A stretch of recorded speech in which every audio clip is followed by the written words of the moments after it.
Case சிலிண்டருக்கு நீங்கள் அளிக்கும் வாக்கினால் ரணிலினால் இயலும். அனைத்து விதமான பிரச்சனைகளுக்கும் 11 நாட்களில் தீர்வு காண ஸ்ரீ மாரியம்மன் ஜோதிட நிலையம். தொடர்புகளுக்கு 0091 990 816 585 6. புலம்பெயர் தொழிலாளர்களால் நாட்டிற்கு அனுப்பப்பட்ட பில்லியன் அமெரிக்க டாலர்கள். விடுதலை புலிகளின் தமிழீழ கனவை நனவாக்க இடமளிக்க மாட்டேன். சஜித் அனுர வந்தால் மீண்டும் அழிவு, கடும் தோணியில் எச்சரிக்கும் ரணில். கோட்டாபய பதவி விலக இதுவே காரணம், நாமல் பகிரங்கம். ஆட்சிக்கு வந்தால் போலீசாரையும் இராணுவத்தையும் தாக்க மாட்டோம். கொழும்பில் வீடொன்றுக்குள் நடந்த பயங்கரம், தந்தையின் கொடூர செயல் என குற்றச்சாட்டு. பொது மன்னிப்பில் 350 கைதிகள் விடுவிப்பு. தேர்தல் பிரச்சாரங்களுக்கு இவர்களை பயன்படுத்த வேண்டாம். ஜனாதிபதி ரணில் விக்ரமசிங்க நாட்டை பொறுப்பேற்றதிலிருந்து புலம்பெயர்ந்த தொழிலாளர்களால் 12.4 மில்லியன் அமெரிக்க டாலர்கள் இலங்கைக்கு அனுப்பி வைக்கப்பட்டுள்ளதாக தகவல்கள் வெளியாகியுள்ளன. கடந்த ஆகஸ்ட் மாதம் 577.5 பில்லியன் டாலர்களை புலம்பெயர்ந்த தொழிலாளர் வங்கி முறை மூலம் இலங்கைக்கு சட்டப்பூர்வமாக அனுப்பியுள்ளார். அத்தோடு 2023ஆம் ஆண்டு ஆகஸ்ட் மாதத்துடன் ஒப்பிடுகையில் இவ்வருடம் ஆகஸ்ட் மாதத்தில் நாட்டுக்கு அனுப்பப்பட்டுள்ள 11% அதிகரித்துள்ளது. ரணில் பதவியேற்று தொழில் மற்றும் வெளிநாட்டு வேலைவாய்ப்பு அமைச்சை முன்னாள் அமைச்சர் மனுஷ நாணயக்காரவிடம் வழங்கினார்.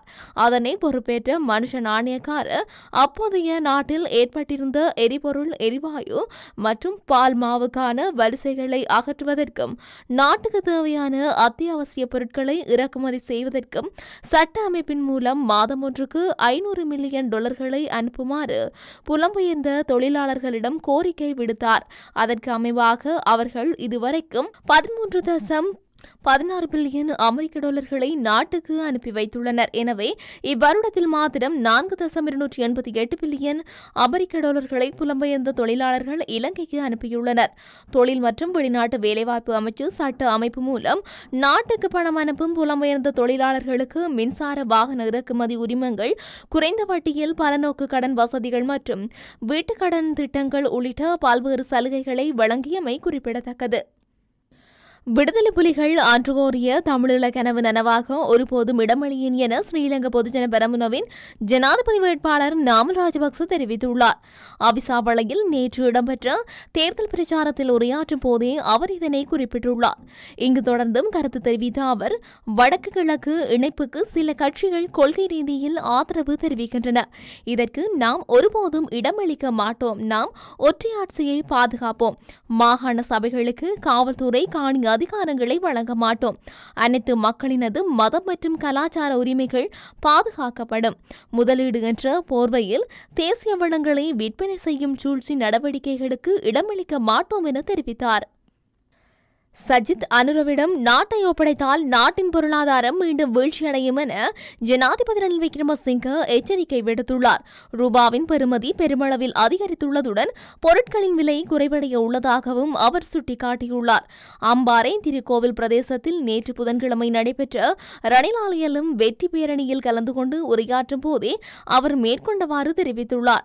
ரணில் விக்ரமசிங்க மேலும் உரையாற்றுகையில், 2022ஆம் ஆண்டு அத்தியாவசிய பொருட்கள் ஒன்று எமக்கு கிடைக்கவில்லை, மின்சாரமும் இருக்கவில்லை, கஷ்டங்களுடன் வாழ்ந்தோம், பெண்கள் அதனை மறைத்திருக்க வாய்ப்பில்லை, அன்று இப்போதிருக்கும் முன்னேற்றம் கிட்டும் என நினைக்கவில்லை. அனுரவும் சஜித்தும் அன்று இருக்கவில்லை. ஆனால் நான் ஏற்றதால் நாட்டின் தட்டுப்பாடுகள் நீங்கி நல்ல நிலைமை காணப்படுகின்றது. அதனால் மக்கள் சுமூகமாக வாழ முடிந்துள்ளது. அன்று பொருட்களின் விலை அதிகரித்து காணப்பட்டது.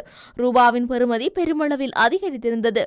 இன்றும் மக்கள் வாழ்க்கை சுமைகளுக்கு முகம் கொடுக்கின்றார்கள். இருப்பினும் எனது முயற்சிகள் ரூபாவின் பெறுமதியை அதிகரித்த செய்தமையால் ஓரளவு சுமூகமான நிலைமை வந்திருக்கின்றது. பொருட்களின் விலையும் குறைந்திருக்கின்றது. விலையை மேலும் குறைப்பதற்கான வேலை திட்டங்கள் முன்னெடுக்கப்பட்டு வருகின்றன. நாட்டின் பொருளாதாரத்தை கட்டியெழுப்பவே மக்கள் மீது சில சுமைகளை சுமத்த வேண்டியிருந்தது. இன்றைய சிறுவர்களுக்கு 25 வயதாகும் போது அவர்கள் முன்னேற்றமடைந்த நாட்டில் வாழ வேண்டும் என்பதே எமது இலக்காகும். சஜித்தினாலும் அனுரவினாலும் அதனை செய்ய முடியாது. வாய்ப்பேச்சு பேச்சினால் எவர் வேண்டுமானாலும் சாதிக்கலாம். பொருளாதாரத்தை கட்டியெழுப்ப அவர்களால் முடியாது. எனவே பொருளாதாரத்தை வீழ்ச்சியை விரும்பாதவர்கள் செப்டம்பர் 21ஆம் தேதி சிலிண்டர் சின்னத்துக்கு வாக்களியுங்கள். இல்லாவிட்டால் சிலிண்டரும் இருக்காது, திருக்கோவிலுக்கு அபிவிருத்தியும் கிட்டாது என ஜனாதிபதி ரணில் விக்ரமசிங்க தெரிவித்துள்ளார். கோட்டபாய ஜனாதிபதி பதவியிலிருந்து விலகுவதற்கு முன்னர் எரிபொருள் மற்றும் எரிவாயு வரிசைகளை நிறுத்துவதற்கும் மின்சார தடைகளை நிறுத்துவதற்கும் கோட்டபாய ராஜபக்சவின் அரசாங்கம் போதிய நிதி மற்றும் நடவடிக்கைகளை வழங்கியதாக ஜனாதிபதி வேட்பாளர் நாமல் ராஜபக்ச தெரிவித்துள்ளார். அபிசாவளையில் நேற்றைய தினம் இடம்பெற்ற தேர்தல் பிரச்சாரத்தின் போது அவர் மேற்கொண்டவாறு குறிப்பிட்டுள்ளார். வரிசை யுகத்தை பலரும் தீர்த்துள்ளதாக தெரிவித்து வரும் நிலையில் அதற்கு பதிலளிக்கும் வகையில் நாமல் இதனை கூறியுள்ளதாக தெரிவிக்கப்படுகின்றது.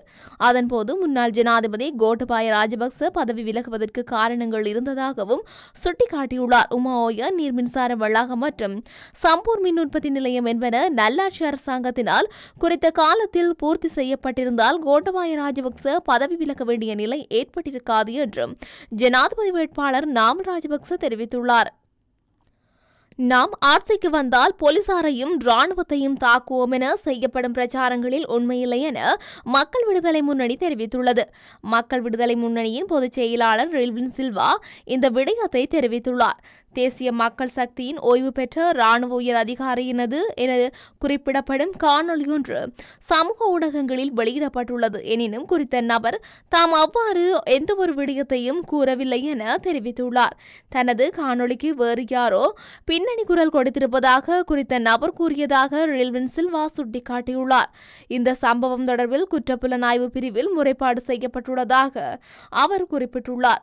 விசாரணைகளின் பின்னர் இந்த சம்பவம் தொடர்பிலான மேலதிக விவரங்களை வெளியிட முடியும் என ரில்வின் சில்வா சுட்டிக்காட்டியுள்ளார். கொழும்பு ரத்மலானி பகுதியில் உள்ள வீடொன்றிற்கு நேற்று அதிகாலை ரகசியமாக நுழைந்த தந்தையொருவர் உறங்கிக் கொண்டிருந்த மகனை வெட்டி கொலை செய்ததுடன் மனைவியை கத்தியால் தாக்கிவிட்டு தப்பிச் சென்றுள்ளதாக போலீசார் தெரிவித்துள்ளனர். மாளிகாவ வீதியில் வீடொன்றில் வசித்து வந்த 26 வயதுடைய லஹிரு லஷான் என்பவரே இவ்வாறு படுகொலை செய்யப்பட்டுள்ளார். கொலையாளி என சந்தேகிக்கப்படும் நபரின் 54 வயது மனைவி பலத்த வெட்டு காயங்களுடன் மருத்துவமனையில் அனுமதிக்கப்பட்டுள்ளார். சந்தேக நபரான தந்தை வேறு பகுதியில் வசித்து வந்துள்ளார் என்பதும் தெரிய வந்துள்ளது. சந்தேக நபர் மணிக்கணக்கில் வீட்டின் அருகாமையில் உள்ள முட்புதரில் மறைந்திருந்து பாட்டி வீட்டை விட்டு வெளியே சென்றவுடன் வீட்டுக்குள் நுழைந்து மகனை கொன்று மனைவியையும் கொடூரமாக வெட்டிய பின்னர் தப்பியோடியுள்ளார். சத்தம் கேட்டு அயலவர்கள் வீட்டிற்குள் வந்த நிலையில் பலத்த காயமடைந்த தாயும் மகனும் சிகிச்சைக்காக கொழும்பு தெற்கு போதனா வைத்தியசாலையில் அனுமதித்துள்ளதாகவும் எனினும் மகன் ஏற்கனவே உயிரிழந்துள்ளதாகவும் அயலவர்கள் தெரிவித்துள்ளனர். இலங்கையில் கைதிகள் தினத்தை முன்னிட்டு பொது மன்னிப்பில் 350 சிறை கைதிகள் விடுவிக்கப்படவுள்ளனர். ஜனாதிபதிக்கு வழங்கப்பட்டுள்ள அதிகாரங்களுக்கு அமைய பொது மன்னிப்பு வழங்கப்படவுள்ளதாக சிறைச்சாலைகள் பேச்சாளர் காமினி விதிசநாயக்க தெரிவித்துள்ளார். இதன்படி நாளை சிறு குற்றங்களுக்கு தண்டனை அனுபவித்து வரும் 350 கைதிகள் விடுதலை செய்யப்படவுள்ளனர். அதே சமயம் கைதிகளை பார்வையிடுவதற்கு இன்றைய தினம் விசேட சந்தர்ப்பம் வழங்கப்பட்டுள்ளதாக சிறைச்சாலை திணைக்களம் மேலும் தெரிவித்துள்ளது. இலங்கையில் எதிர்வரும் 21ஆம் தேதி ஜனாதிபதி தேர்தல் இடம்பெறவுள்ள நிலையில் தேர்தல் பிரச்சாரத்திற்கு சிறுவர்களை பயன்படுத்துவது தொடர்பான வீடியோக்கள் மற்றும் புகைப்படங்கள் சமூக வலைதளங்களில் அண்மை காலமாக பரவி வருகின்றது. இது தொடர்பில் இயக்கம் ஒன்று இன்றைய தினம் தேர்தல் ஆணைக்குழுவில் முறைப்பாடு ஒன்றை பதிவு செய்துள்ளது. மேலும் தேர்தல் நடவடிக்கைகளுக்கு சிறுவர்களை பயன்படுத்த வேண்டாம் என தேர்தல் கண்காணிப்பு அமைப்பு அரசியல் கட்சிகளுக்கு அறிவித்துள்ளது.